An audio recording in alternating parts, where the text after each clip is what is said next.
दोस्तों, आज की कहानी है माँ आपने भाभी को सिर पर सड़ा क्यों रखा है।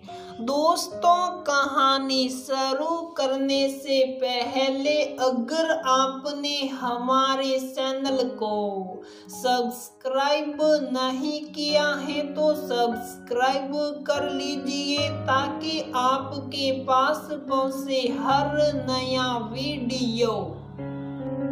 भावना अपने भाई अरुणा की शादी के बाद पहली बार मायके रहने आई। भावना अरुण से 4 साल बड़ी थी। अरुण की शादी में भावना आई थी, पर उसके बाद उसके ससुराल में शादी थी तो वो अपनी भाभी के साथ रह नहीं पाई थी। अब शादी के 4 महीने बाद वो मायके आई हैं। नेहा बड़ी ही खुश मिजाज और सरल स्वभाव की लड़की थी जो अरुण को देखते ही पसंद आ गई थी। अब नेहा इस घर में इस घर के हिसाब से रस बस गई थी। जब से भावना आई थी नेहा दीदी दीदी करके उसके पीछे ही घूम रही थी। उसे लग रहा था कि दीदी को कोई परेशानी नहीं हो। भावना जब अगली सुबह उठी तो देखा सरला जी चाय बना रही थी। भावना को बहुत ही गुस्सा आया जब सरला जी चाय लेकर आई तो उसने कहा, मम्मी चाय नेहा ने नहीं बनाई, महारानी अभी तक सो रही है। मैं जब से आई हूँ मैं देख रही हूँ आप ही काम करती हो, वो तो बस आपका साथ देती है। सरला जी मुस्कुराकर बोली, वो अभी नई है, घर के काम सीख लेगी, वो मेरी बराबर मदद करती है। ऐसा नहीं है कि वो बैठी रहती है और मैं अकेली काम करती हूँ। भावना, तुम सबने रात को फिल्म देखी थी, सब लोगों ने बातें भी करी थी, इतनी देर से सोए थे तो नेहा को भी नींद आ रही होगी। मैं उसे सिर्फ इसलिए जल्दी जगा दूं कि वो घर की बहू है, अभी और कोई काम भी नहीं है। तुम्हारी तरह उसको भी अपनी नींद पूरी करने का हक है। 2 कप चाय बनाने में वक्त ही कितना लगता है। मैंने बना ली, क्या हुआ, तू चाय पी और तैयार होकर आ जा, फिर नाश्ता करना है। तब तक नेहा भी तैयार होकर आ गई। मम्मी जी, नाश्ते में क्या बनाना है? फिर कुछ सोच कर बोली, दीदी की पसंद के आलू के पराठे बना ले। नेहा ने जाकर आलू उबाल लिए, चटनी बना ली, आटा गूंद लिया। सरला जी रसोई में आई और बोली, तुम तीनों बैठ जाओ, मैं जल्दी से पराठे सेक देती हूँ। भावना ये सुनकर बोली, मम्मी आप खाओ, भाभी सेक लेगी। ये सुनकर नेहा का चेहरा उतर गया। भावना, कभी भाभी के साथ भी बैठ कर खाओ। और सरला जी पराठे उतारने लगी। नेहा का इतना लाड़ दुलार भावना से बर्दाश्त नहीं हो रहा था। सरला जी जैसा भावना के लिए सोचती थी वैसा ही नेहा के लिए भी सोचती थी। शाम को बाहर घूमने का कार्यक्रम बना तो नेहा ने जींस और लंबा टॉप पहन लिया। ये देखकर सूट पहने भावना को अपनी भाभी से जलन होने लगी। रात को जब सब घूम फिर कर आए तो भावना सरला जी से बोलने लगी, मम्मी आपने भाभी को सिर पर सड़ा रखा है। इतनी छूट इतनी आजादी तो कभी मुझे मेरे ससुराल में नहीं मिली। मैं आज शादी के 4 साल बाद भी सूट पहनती हूँ और नेहा 4 महीने बाद ही जींस पहनने लग गई। आपको याद है ना मेरे ससुराल वाले मुझे कैसे रखते थे। सुबह उठते ही मैं ही हमेशा अकेली चाय नाश्ता बनाती थी। सबको खिलाकर ही नाश्ता करती थी। अकेले ही लगी रहती थी और आप हो कि भाभी के साथ बराबर लगी रहती हो।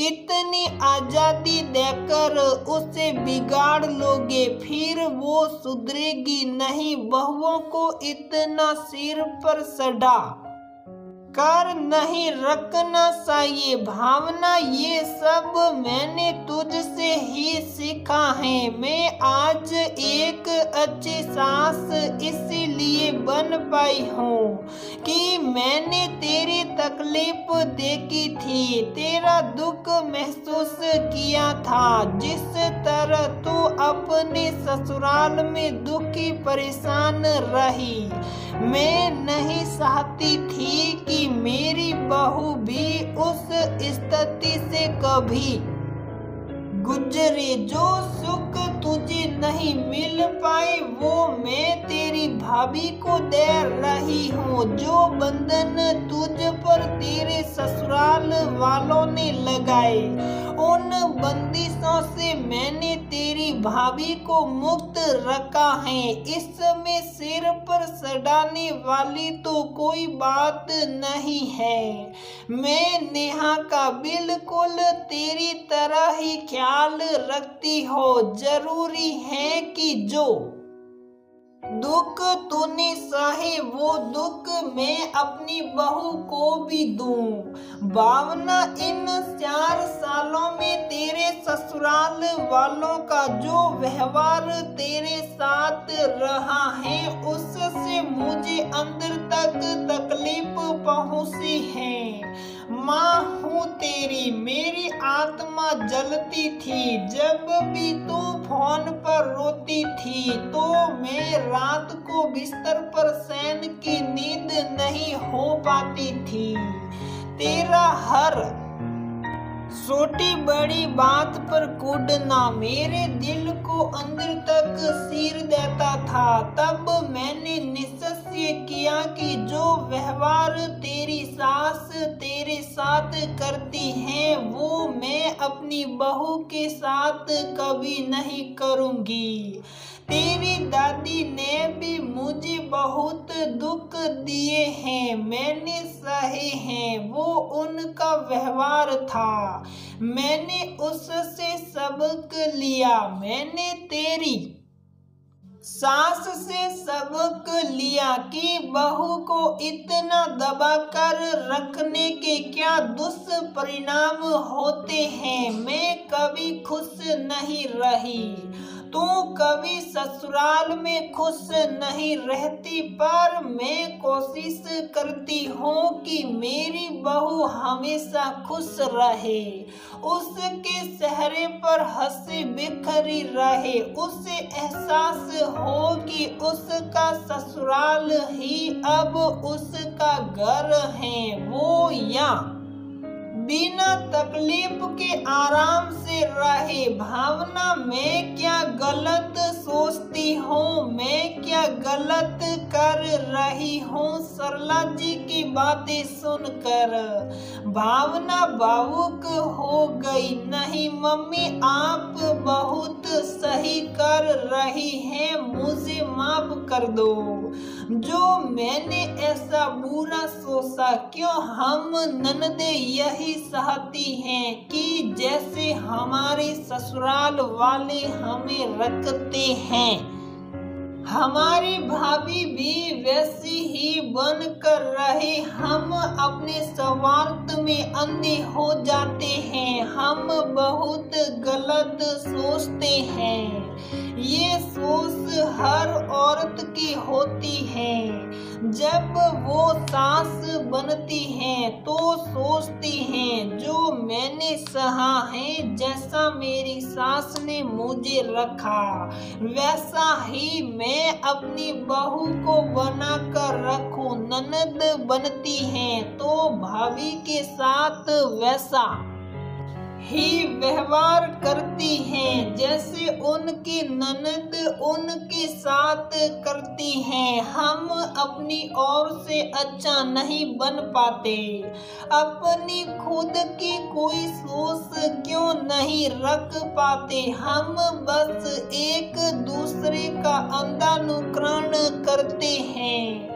अपने साथ जो हुआ आगे भी वैसा ही करते हैं। मुझे बहुत गलानी महसूस हो रही है जो मैंने भाभी के लिए ऐसा सोचा और आपके लिए भी। मैं बड़ी नसीब वाली हूँ जो मुझे आप जैसी माँ मिली। तभी नेहा सामने दूध के गिलास लेकर खड़ी थी। उसकी आंखें भर आई थी। मैंने आप दोनों की बातें सुन ली। मैं बस इतना ही कहूँगी मम्मी जी, मैं बड़ी नसीब वाली हूँ जो मुझे आप जैसी सासू माँ मिली। नेहा के मुंह से ये सुनकर सरला जी गदगद हो गई। ये जरूरी तो नहीं कि जी हमारे साथ बुरा हुआ है, हम भी आगे वैसा ही व्यवहार करें। हमें तो उस बुरे से सबक लेकर आगे अच्छा व्यवहार करना चाहिए और सभी रिश्तों में खुशियां बांटनी चाहिए।